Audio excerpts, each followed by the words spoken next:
नमस्कार। जैसा कि आपको मालूम ही है कि वाओ इंडिया ने अपना एक नया प्रोग्राम शुरू किया है, आओ कुछ करें,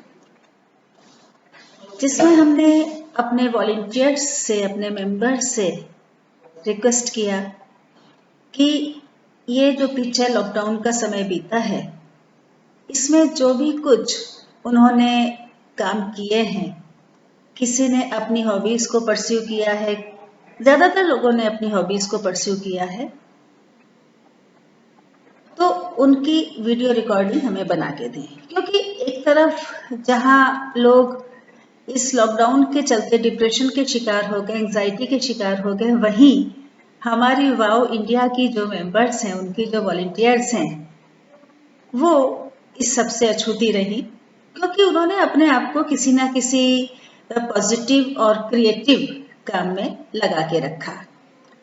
तो हमने सब लोग हमें बताती रही कि हमने ये किया है, ये किया है, तो हमने कहा ठीक है, आपने जो भी कुछ किया है उसके वीडियोस हमें बना करके भेजिए, और अगर आपको कुछ ऐसा आता है कि जो आप किसी को सिखा सकें तो वो भी आप बताइए, और उसका भी हम यहाँ पर प्रबंध करेंगे। तो बड़ा अच्छा रिस्पांस मिलना शुरू हुआ। उसी के अंतर्गत हमने उस दिन आपको विमलेश अग्रवाल जी का वीडियो आपके साथ शेयर किया था, जिसमें उन्होंने पुराने कपड़ों से बहुत सारे पाउच और कुशन कवर, रनर्स वगैरह बनाए थे, तो वो हमने शेयर किया था। आशा है आप लोगों को अच्छा लगा होगा। इसी तरह से हमारी एक और सदस्य हैं जो कि सॉलिटेयर पब्लिक स्कूल की प्रिंसिपल हैं, बरखा सोखी। तो वो हमें फोन पर बताने लगी कि उन्हें अपनी माँ की बहुत याद आ रही थी, क्योंकि माँ खास करके बेटी के लिए, माँ भी और पिता भी, ऐसे संबंध होते हैं जो हर छोटी बड़ी बात में उसको भावुक बना देते हैं, और उसके पीछे कारण है। बेटियों को शादी करके जाना तो दूसरे ही घर होता है, उस दूसरे घर को ही अपना घर बनाना होता है। वहां के संबंध उसके ज्यादा नजदीक हो जाते हैं, क्योंकि अगर प्रैक्टिकली भी देखें, व्यावहारिक रूप में भी देखें, तो माता पिता के पास तो लड़की बहुत कम रह पाती है। उसके जीवन का आधे से ज्यादा, लगभग 2/3 उम्र ससुराल में गुजरती है, पति के साथ, बच्चों के साथ, ससुराल के दूसरे संबंधों के साथ। तो वो संबंध उसके लिए प्रायोरिटी पर आ जाते हैं, प्राथमिकता पर आ जाते हैं।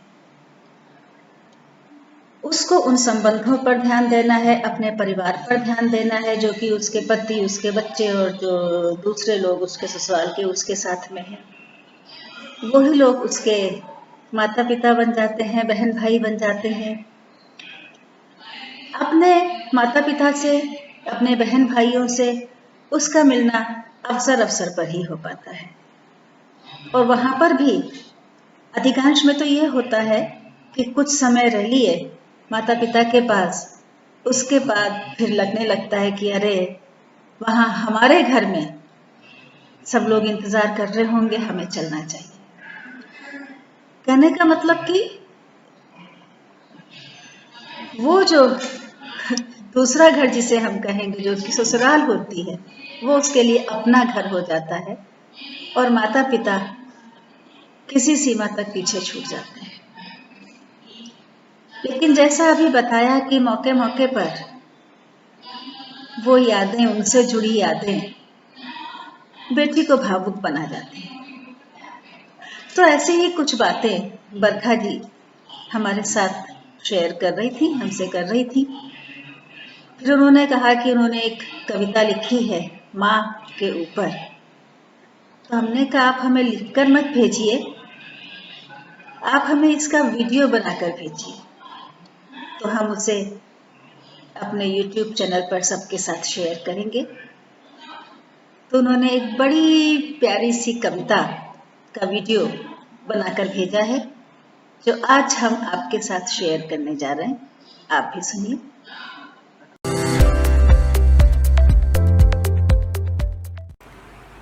माँ, तुम अक्सर याद आती हो। अकेले में जब भी बैठती हूँ, तुम मेरी आंखों में छलछला जाती हो। माँ, तुम अक्सर याद आती हो। जब तुम थी और मुझे अक्सर अपने घर बुलाती थी, मैं अपने परिवार की जिम्मेदारियों का बहाना देकर तुमको ठकुराती थी। आज इन व्यस्तताओं के बीच में जब भी ठहरती हूँ तो किसी आहट को सुनने को तरसती हूँ। माँ, तुम अक्सर याद आती हो।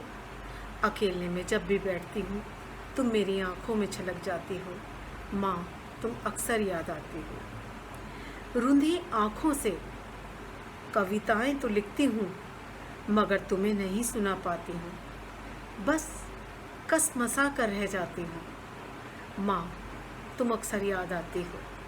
अकेले में जब भी बैठती हूँ तुम मेरी आंखों में छलछला जाती हो। माँ, तुम अक्सर याद आती हो। वो निश्चल, वो असीम प्यार, कभी डांट कभी दुलार, कहीं किसी कोने से नहीं ढूंढ पाती हूँ।